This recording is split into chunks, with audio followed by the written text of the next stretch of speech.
of the Federation of Protestant Welfare Agencies, our co-host, as she is every Thursday at this hour, going back to the phones. But Jenny, you were getting ready to tell us about the proposed budget in terms of education when we went to break. Tell us about it. So a few points on that. We all appreciate that education is a gateway to opportunity, to increasing economic opportunity, and especially for low-income children. It's the gateway to better opportunity. You do well in elementary school with supports. You can do better in middle school with supports, and then you find yourself moving into high school, on to college, and you have a better chance at increasing your income and over time building wealth. Well, this president has proposed eliminating a program called Striving Readers Comprehensive Literacy Development Grants Program, which provides supports, grants across the state for schools where children are reading well below grade level. So essentially, cutting out the programs that help them to get ahead, that help to level the playing field and help them get ahead. He's reducing adult literacy assistance for adults who are, struggle in their literacy, reading and math literacy, the basic tools that they need in order to be gainfully employed. He's eliminating community learning centers in high poverty and low performing schools. Community learning centers are after-school and summer school enrichment programs that help children in impoverished communities that aren't doing well academically to help them do better, giving them support, remedial and enrichment support. He's zeroing out, canceling out completely student academic grants, cutting in half work-study grants for college students who need to work in order to afford their tuition.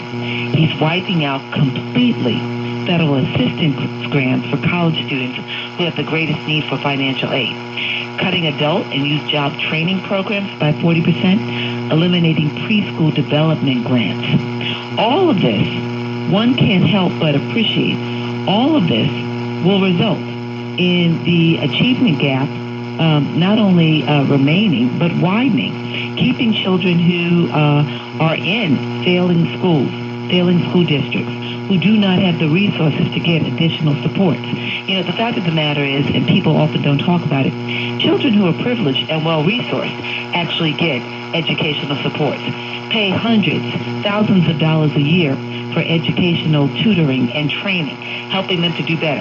And what we have here is a presidential budget that's saying that for children who are not even where those more privileged children are, they can get the basic additional supports that help them to do better. Wow. Let's go to the phones. Let's go to Dwight in Chicago. Dwight, you're keeping it real with Austin and Sharpton. Good evening, Reverend Sharpton. How are you and your guest today? Very well. Good. Just had a quick thing here. I don't know, Mr. Carson said that poverty and being poor was a state of mind, but it's a reality. And being black is another reality in this country. But my question to you today is this country getting to the point where they don't need the poor anymore?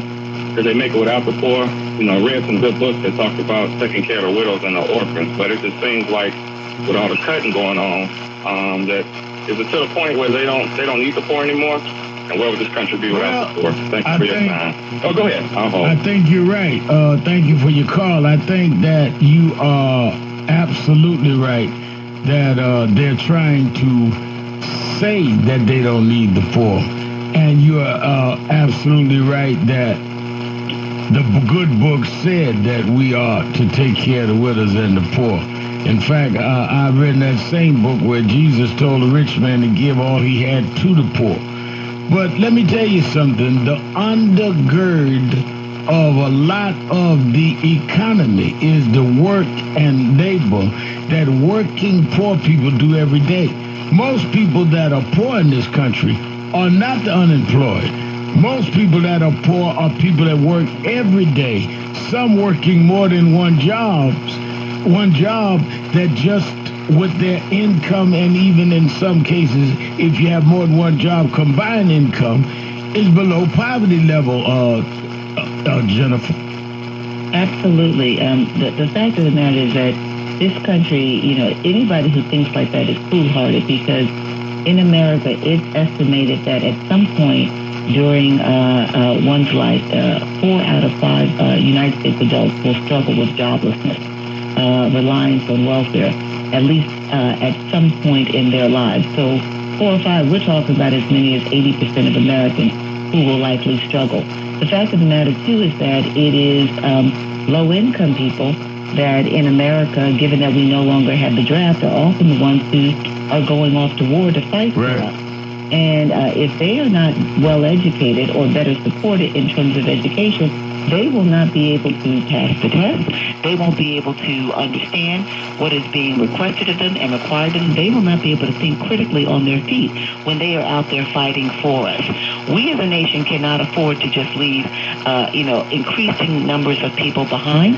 And any ideology or political thought that suggests otherwise is foolhardy because we are shooting ourselves in the foot. Let's go back to the phone. Let's go to Mo in Columbia, South Carolina. Mo? Hello. Hello, Mo. Rev Sharp, this is Justus Hawker. How you doing? I'm all right. Hey, sir. Listen, you had a person that just called about veterans, right? And you know I'm passionate about this. And he's talking about the benefits. First, he was like the veterans must voted for this guy. He needs to come up with facts and prove that. But I do want to point out that he said veterans vote. And that's another positive thing about joining the military. Voting. You get to vote, right?